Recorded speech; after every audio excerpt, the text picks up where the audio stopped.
Des 19h. Mesdames et messieurs, bonsoir. Le président de la République, Félix-Antoine Tshisekedi, s'adresse à la nation ce soir dans notre journal de 20h à l'occasion de la fête du 30 juin, fête de l'indépendance. Une célébration qui se déroule en République démocratique du Congo dans un contexte particulier qui coïncide avec le retour de la dépouille de feu Patrice Emery Lumumba. Et puis dans ce journal, vous allez suivre également l'historique de notre drapeau, le tricolore congolais, qui explique qui est passé de l'époque coloniale, Zaïre, Congo belge, avant d'arriver à la République démocratique du Congo. Qu'est-ce que cela signifie ? Natacha Mombanda va nous le proposer dans ce journal, mais avant d'y arriver, ce 30 juin, célébré aujourd'hui à Kinshasa, la grande célébration sur la place échangère où le tout premier Premier ministre sera inhumé. Le Premier ministre Patrice Emery Lumumba va reposer pour l'éternité. Une cérémonie a été organisée cet après-midi sur place en présence du chef de l'État Félix-Antoine Tshisekedi et son homologue du Congo-Brazzaville, Denis Sassou Nguesso. Reportage. 30 juin, un jeudi, comme il y a 62 ans. Heureuse coïncidence de l'histoire, c'est ce jour que la République démocratique du Congo peut enfin affirmer que l'âme de son héros national, Patrice Emery Lumumba, repose en paix. C'est au pied du mythique monument de l'échangeur à Kinshasa que le Premier ministre de la RDC a reçu ses derniers hommages. Des honneurs internationaux voulus historiques, dignes d'un leader dont l'aura dépasse les frontières continentales. Héliporté depuis Brazzaville, le président de la République voisine du Congo a rejoint Kinshasa dans la matinée pour prendre part à ses obsèques. Plusieurs autres pays étaient également représentés, à l'exemple de l'Afrique du Sud, la Guinée équatoriale, la Côte d'Ivoire, le Sénégal ou encore la Belgique. Félix-Antoine Tshisekedi Tshilombo et Denis Sassou Nguesso ont aux côtés de l'Assemblée représentant plusieurs catégories de personnes accueilli la dépouille de Lumumba. Les 3 derniers premiers ministres du pays ont accompagné le premier de leur lignée au lieu des hommages. La prière écuménique a inspiré les petits-enfants Lumumba qui, au-delà de remerciements adressés au président de la République pour sa volonté politique à ramener Lumumba chez lui, ont mesuré la grandeur de la tâche léguée aux générations actuelles et futures par le héros. Le peuple congolais a su démontrer que l'aura de Patrice Emery Lumumba a été, demeure et continuera d'incarner un esprit qui rassemble au-delà des groupes ethniques, un esprit qui rassemble au-delà des appartenances politiques. Plus de 60 ans après, je te réponds enfin pour te dire que ton retour à la maison, les honneurs que tu reçois ici, sont une page de l'histoire que tu continues d'écrire. Pour le chef de l'État Félix-Antoine Tshisekedi Tshilombo, le Congo, son pays, a enfin honoré, comme il se doit, sa source d'inspiration citoyenne. Cher héros national, c'était dans la nuit du 27 novembre 1960 que vous aviez quitté Kinshasa, alors Léopoldville, dans l'anonymat le plus total. Vous voilà de retour, 61 ans après, sous le doux soleil du 30 juin, jour sacré de notre libération du joug colonial. Votre action politique était loin d'être une révolution, car vos convictions morales vous interdisaient de recourir à la violence. Par cette conviction de non-violence, vous aviez capté la révolution au passage, vous l'aviez marquée de votre sceau et vous l'aviez orientée. En raison de votre audace, avec lequel vous aviez véhiculé des idées anticolonialistes, vous êtes pour nous, nationalistes congolais, et pour les peuples progressistes disséminés ailleurs dans le monde, le symbole de la lutte pour la liberté, l'indépendance et la souveraineté des peuples. Le dépôt de couronne de fleurs devant la dépouille a précédé la longue procession qui a conduit Lumumba vers son lieu de repos.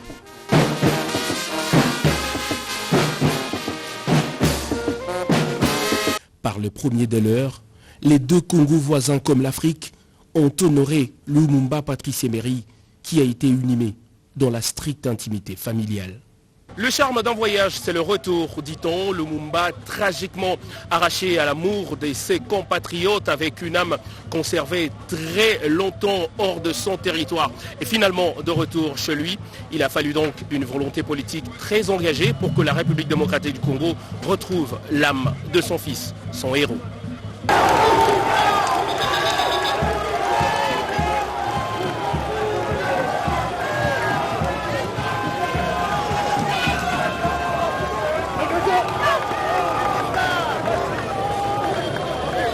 On attend toujours parler de l'indépendance de la République démocratique du Congo depuis 1960. En réalité, le colon belge avait cédé la gestion du pays, si pas le pays, aux originaires. Qu'est-ce qui s'était réellement passé ce jour-là? Rappel historique de cet événement avec Blaise Bokokia. Indépendance, tcha-tcha, 30 juin 1960, 30 juin 2022. Cela fait exactement 62 ans depuis l'accession de la République démocratique du Congo à l'indépendance, alors ancienne colonie belge. Avant d'arriver à cette souveraineté nationale, bien des choses se sont passées entre la conférence de Berlin convoquée par Bismarck en 1885 et la proclamation de l'indépendance de la République démocratique du Congo le 30 juin 1960. Le devoir de mémoire nous oblige de rappeler que la conférence de Berlin avait pour but de régler pacifiquement le partage de l'Afrique noire. Elle fut l'occasion de la reconnaissance internationale de l'État indépendant du Congo, État créé par le roi Léopold II. Au cours de ce rendez-vous international pour le partage de l'Afrique noire, 14 nations y furent représentées. L'Allemagne, l'Autriche, la Hongrie, la Belgique, le Danemark, l'Espagne, les États-Unis d'Amérique, la France, la Grande-Bretagne, l'Italie, le Pays-Bas, le Portugal, la Russie, la Suède et la Turquie.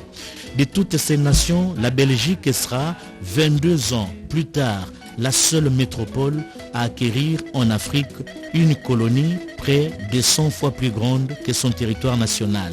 De 1885 à 1960, la République démocratique du Congo est restée pendant 80 ans sous le joug colonial belge.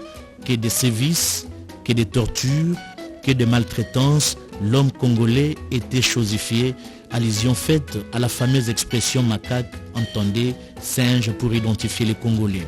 80 ans de souffrances morales qui ont abouti à une véritable révolution mentale, mieux encore à l'éveil de la conscience d'un peuple opprimé, une véritable prise de conscience dont les débuts remontent vers les années 20 avec le groupe de Simon Kimbangu et consorts. La sensibilité des membres de ce groupe éveillera une ardente aspiration à l'indépendance. La lutte menée semblait ne pas entendre que les jours meilleurs pour se muer en révolte. C'est pour cette raison justement que le prophète Simon Kimbangu fut arrêté en 1921 et déporté de son village natal Nkamba dans l'actuelle province du Congo central aux différentes prisons du Grand Katanga. À côté de cette lutte menée par les hommes de Dieu, figure également celle des partis politiques à travers les personnalités comme Joseph Kasavubu pour la BACO, Emery Patrice Lumumba et Kalonji pour le MNC, Boulikango pour l'interfédéral des groupes ethniques, Mafuta Kizola, alors Albert Delvaux pour le CELEA et la liste n'est pas exhaustive. Le drapeau est l'emblème d'un pays qui l'identifie. Celle de la République démocratique du Congo a connu plusieurs mutations en 70 ans de son indépendance, c'est-à-dire de l'époque coloniale à la République démocratique du Congo en passant par le Congo belge, République du Congo et le Zaïre. Natacha Mombanda nous parle de l'historique du tricolore congolais dans ce reportage. La République démocratique du Congo qui commémore ce 30 juin 2022 l'anniversaire de son accession à la souveraineté nationale et internationale. Les hasards de l'histoire ramènent cette célébration en jeudi comme en 1960. En 70 ans d'indépendance, le pays a connu plusieurs mutations et changements de drapeau. Le premier date de 1885 à l'époque du Congo belge. Ces drapeaux avaient un fond bleu foncé symbolisant la nuit brillante. Au milieu, une grande étoile jaune représentant une lueur d'espoir pour la civilisation occidentale apportée au cœur des ténèbres de l'Afrique et non pour les autochtones. Avant l'indépendance de la RDC, ces drapeaux connurent des petites modifications, à savoir 6 petites étoiles jaunes à gauche représentant chacune 6 provinces, notamment la province de Coquelatville, Équateur, Elisabethville, Katanga, Lusambo, Kasaï, Constermanceville, Kivu, Stanleyville, province orientale, Léopoldville, qui englobait Kinshasa, Bandundouville et Congo central.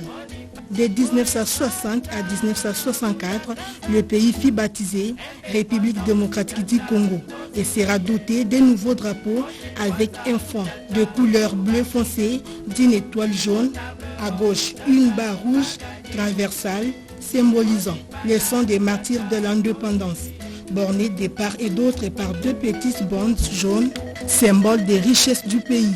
Le fond bleu représentant la paix. L'étoile représentant la révolution guidait le pays vers le progrès. En 1971, le pays changea le nom, devint la République du Zaïre, avec un nouveau drapeau et plusieurs motifs. Le fond vert symbolisait les étendues verdoyantes et la paix retrouvée. La main tenant le flambeau allumé, symbole de la vivacité et de l'ardeur révolutionnaire, et le cercle jaune symbolisant la richesse du pays. À l'arrivée de l'AFDEL en 1997, le Zaïre redevenait République démocratique du Congo. Utilisa les drapeaux de l'indépendance mais avec fond bleu foncé. À l'avènement de la Troisième République lors de la promulgation de la nouvelle constitution du 18 février 2006, le drapeau prit une nouvelle nuance de bleu dans le fond. Il est maintenant bleu ciel orné d'une étoile jaune dans le coin supérieur à gauche, traversé par une bande rouge finement encadrée de jaune. Et ce drapeau flotte aujourd'hui en République démocratique du Congo. À travers les provinces du pays, la journée de l'indépendance a été également célébrée d'une manière particulière à cause du deuil national. Au Congo central, par exemple, un culte d'action de grâce à travers une prière pour la nation a été dite à Matadi ce matin, suivi d'une marche de soutien aux forces armées de la République engagées au front, nous dit Pierre Ombouillou. À l'instar d'autres forces vives sociales congolaises et prises de paix sociale et de cohésion nationale, nos compatriotes habitant la ville portuaire de Matadi au Congo central ont communié comme une seule personne avec la nation congolaise tout entière à l'occasion de la célébration du 62e anniversaire de la fête de l'indépendance. Cette commémoration, qui s'est déroulée dans le strict respect de la civilisation bantoue et de la culture né-Congo, a permis au maire de la ville de Matadi, Maître Patintou Ziwama Kengedi, accompagné d'un panel de membres du Conseil urbain de sécurité, de participer à un culte d'action de grâce à travers une prière à la nation dite à la communauté évangélique du Congo dans sa succursale de Matadi. C'est ce qui en vous. Ce culte, célébré en marge du 30 juin, est dédié à nos forces sécuritaires engagées au front dans la partie est du pays. Était une belle opportunité pour l'autorité urbaine de Matadi de lancer un message de patriotisme à toute assistance en véhiculant le slogan de la paix qui se greffe sur le peuple d'abord. Donc nous devons penser aujourd'hui à soutenir le chef de l'État, à prier pour lui et pour nos voyants du terrain, les policiers et les responsables des services de sécurité qui sont à l'est du pays. Bien avant cette prière à la nation, une centaine de Matadiens, avec à leur tête le maire de la ville, ont pris d'assaut diverses artères principales de cette cité du Congo central à travers une marche pacifique qui est partie du rond-point Musée Laurent Désiré Kabila ex-24 novembre jusqu'au célèbre pont Maréchal Mobutu, en passant par la cité de Kinkanda. Une marche qui a permis à ses compatriotes d'abord de commémorer dans la quiétude la journée du 30 juin à Matadi et enfin d'apporter leur modeste soutien moral et matériel à nos phares d'essai.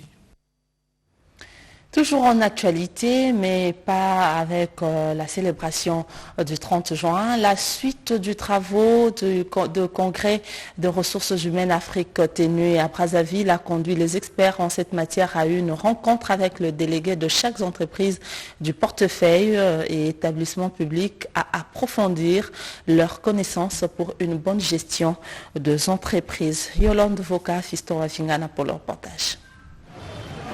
La crise doit-elle constituer une menace ou une opportunité pour les entreprises du portefeuille et établissements publics afin de capitaliser les ressources humaines? La réponse est tirée dans cette séance de restitution de travaux de congrès RH Afrique tenue à Pointe-Noire au Congo-Brazzaville du 16 au 18 février de l'année en cours.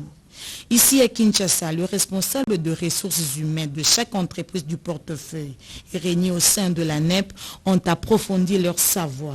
Ils ont été suffisamment outillés par l'expert qui leur a signifié le rôle véritable de géniteur de solutions dans les différentes entreprises en étant capables de créer de plans de gestion de catastrophes tels que causés par la crise sanitaire de Covid-19. Les entreprises publiques doivent mutualiser dans les efforts, mais plus encore digitaliser les données pour une bonne gestion, a renseigné Al Kitenge. Il faut que la fonction de ressources humaines reprenne le leadership pour démontrer de manière assez claire quel est le pilier du développement des entreprises. L'homme est le véritable centre du développement, mais ça aujourd'hui c'est beaucoup plus clair qu'avant.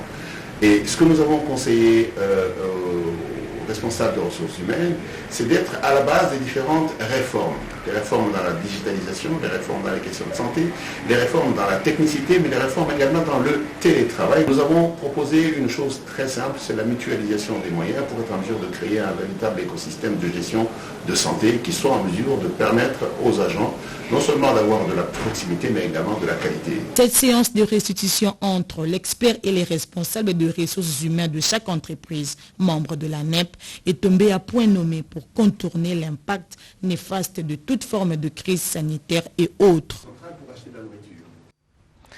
Voilà, la suite des travaux du congrès a eu lieu ici à Kinshasa, la capitale congolaise. Poursuivons avec l'actualité. Dans la province du Kwango, les jeunes et membres de différentes structures ont marché pour soutenir les forces armées engagées au front pour lutter contre les forces négatives en République démocratique du Congo. Reportage. Face à l'agression de la RDC par les terroristes du M23 appuyés par les Rwandais. Chers compatriotes, nous membres de la CRD Kwango, parti cher au patriarche Mbosso Rwanda, président de l'Assemblée nationale, venons exprimer par cette marche notre colère et notre désapprobation de l'agression du Rwanda à l'est de notre pays, sous le silence coupable de la communauté internationale. Ainsi, soutenons les efforts du chef de l'État, Félix Antoine Tshisekedi Tshilombo, qui s'investit pour restaurer la paix sur toute l'étendue du territoire national. En outre, nous saluons la sagesse et le courage du président de l'Assemblée nationale pour avoir mis en place une diplomatie parlementaire efficace et agissante qui a apporté ses fruits et qui a gagné la position actuelle de la SADC et de l'Afrique du Sud qui ont condamné cette agression barbare.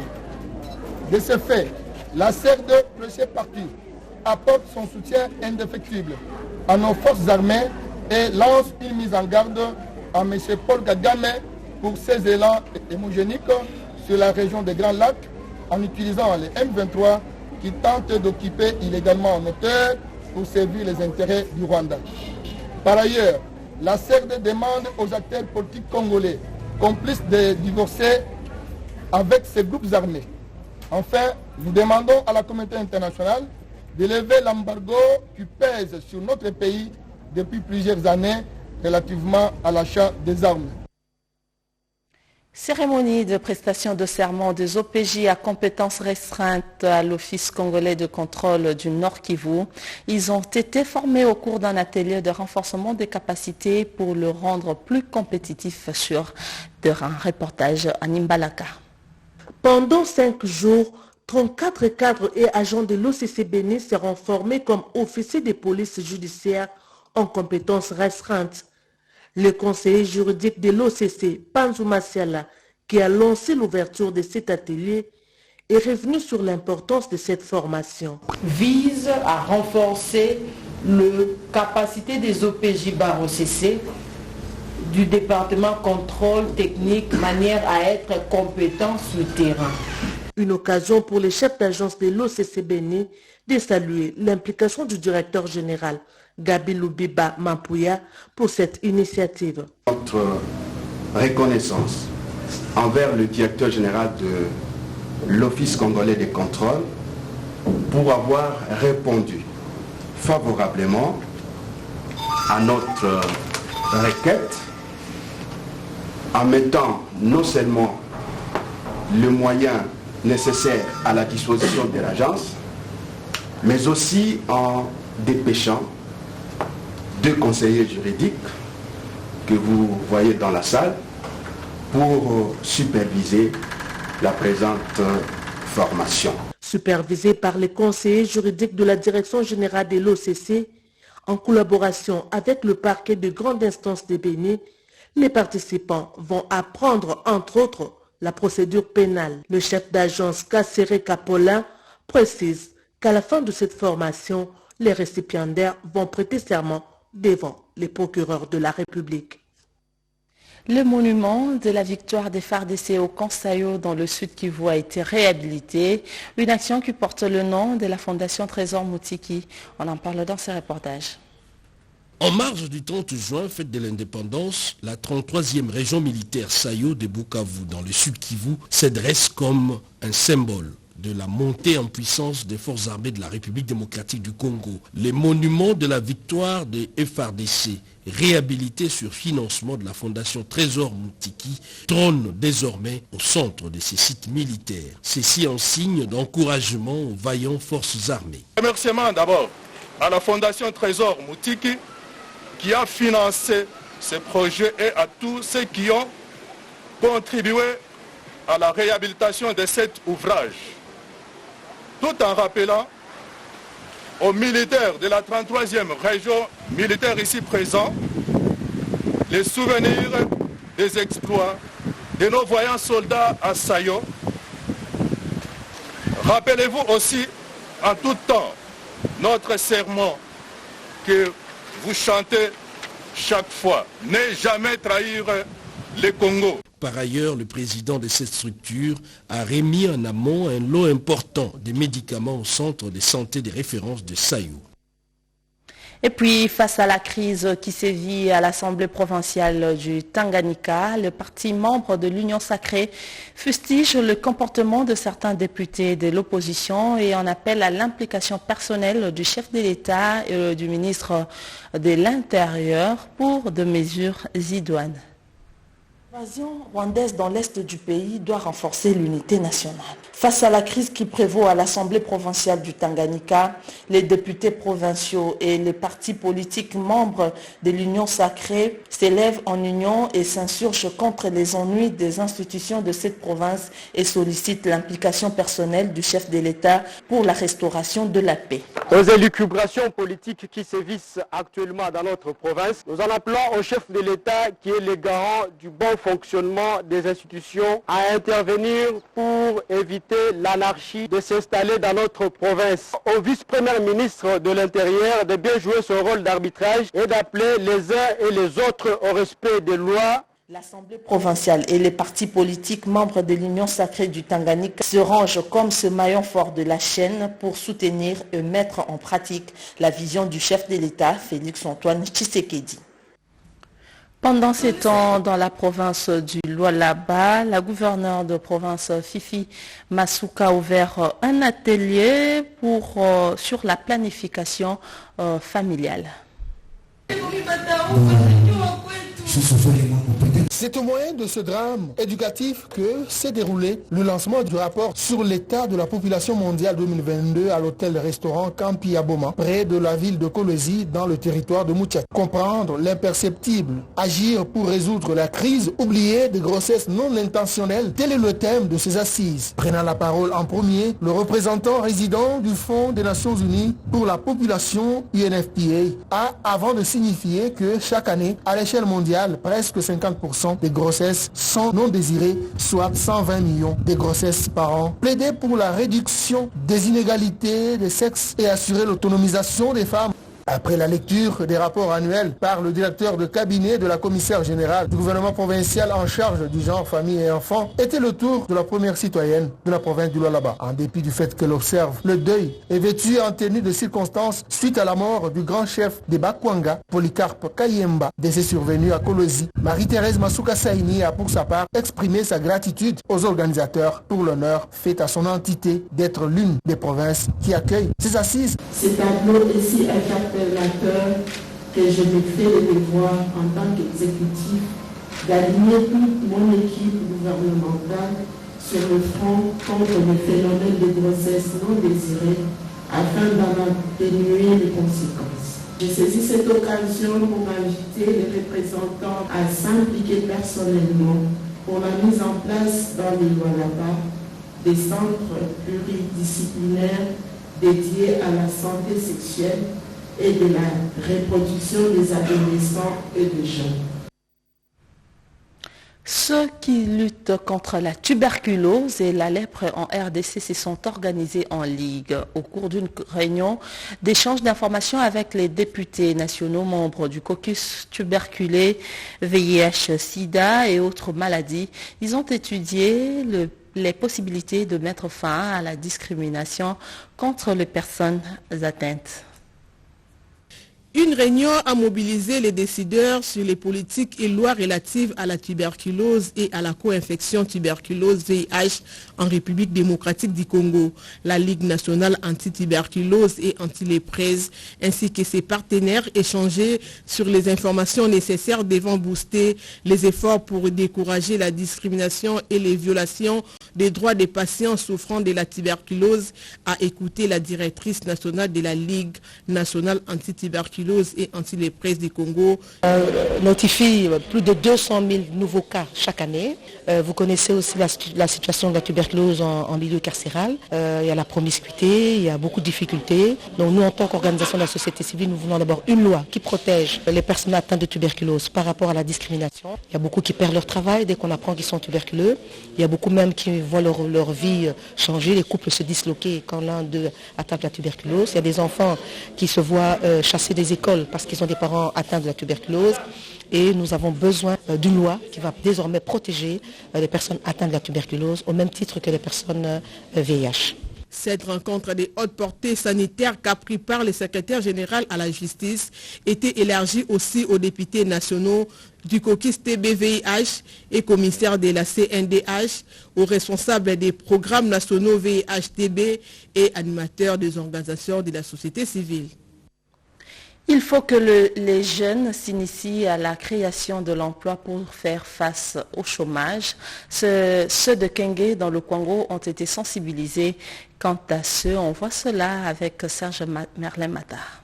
Après les sorties d'études, les jeunes diplômés d'université font face à certaines difficultés, notamment liées à un volume d'offres trop faible et à leur niveau d'expérience parfois insuffisant pour postuler. C'est en partant de ces constats qu'a été organisée cette journée de sensibilisation des étudiants sur l'entrepreneuriat, la création d'emplois ainsi que la gestion des PME. L'objectif affiché par les organisateurs est d'inciter les étudiants en particulier et les jeunes en général aux initiatives créatrices d'emplois et à l'auto-emploi.